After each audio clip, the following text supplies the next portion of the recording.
start off by saying I think Amy is a very considerate person. We were talking yesterday and she says, you don't have to give a speech if you don't want it. So I don't want it.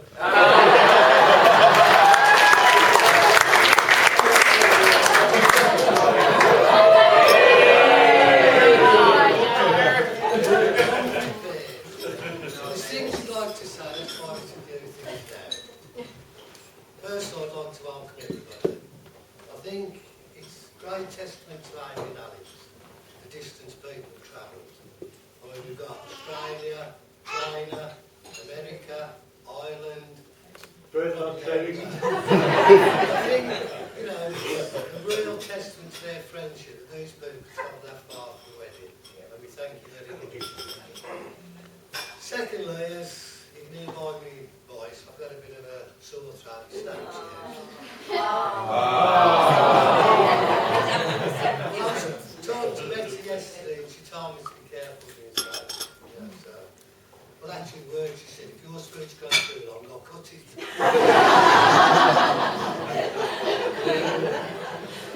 They forced me to make the first speech, which I think is great. If I cock up, I'll go down to these two, you know. And I know they're not nervous. Just before I go into thank and prove and everything else, there's a little thing I want to clear up. Last Christmas, I had a bet with a certain person.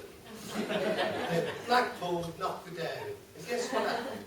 Last game of the season, they went down. So, there's my son-in-law, he's not going to hold me to ransom. There's your £10.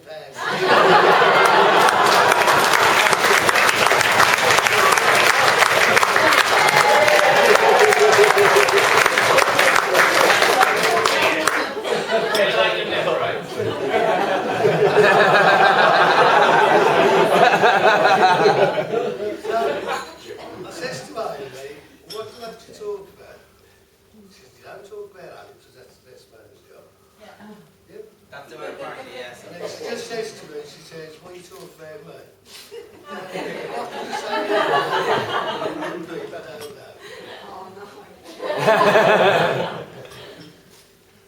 She's kind, considerate.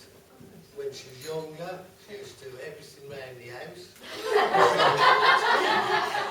She would always run errands, and I ain't got that, I can't read the rest of your writing.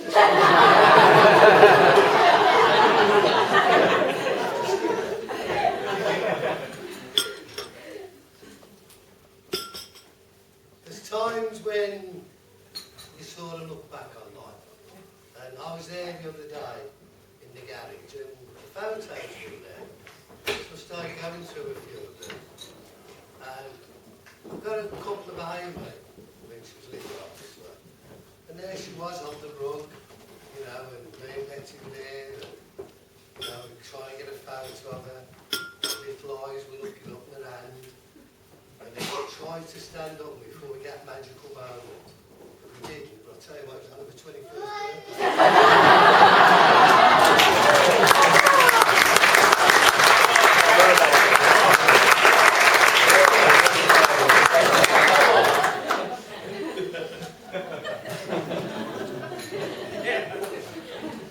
Well, we've known Alex for 11 years.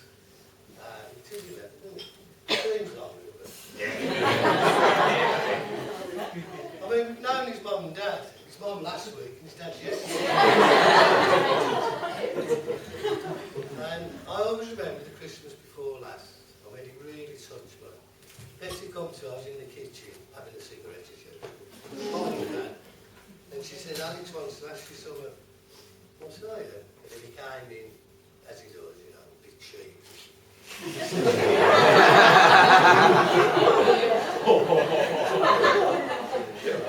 have your daughter's hand in marriage.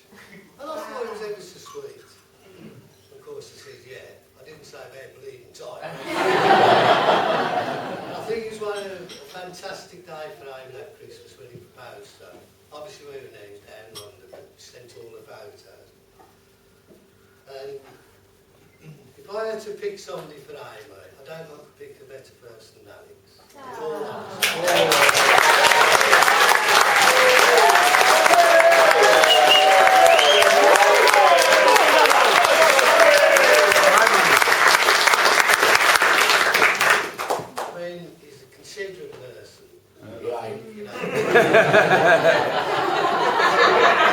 Why the cheap seats? I think he's got great taste. Except for Gillingham, but there again he did pick over. And I'm not going to go on, I just welcome him to our family. I think it's fantastic. But there's one final thought I want to give, because I spent like 7 days thinking about this speech. If I carry on much longer, you'll think it sounds like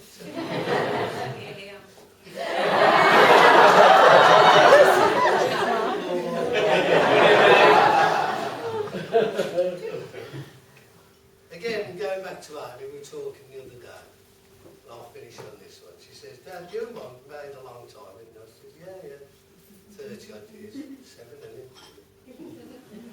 She says, well, what makes a happy marriage? And I said, well, I just think, I said, before you have children, it's nice to spend time, I says, and if you, like the first 5, 6 years, if you don't have kids by then, I says, make sure that, you know, you go out twice a week, nice little restaurant, candlelight dinner, you know. Let's go out, please, you know. And she said, oh, that's a good idea, go out twice a week. She said, I'll go on Tuesday, and Alex can go Friday. So, I'm going to finish on this, like I said, welcome Alex to the family. And I'd like you all now to raise your glasses to the new Mr.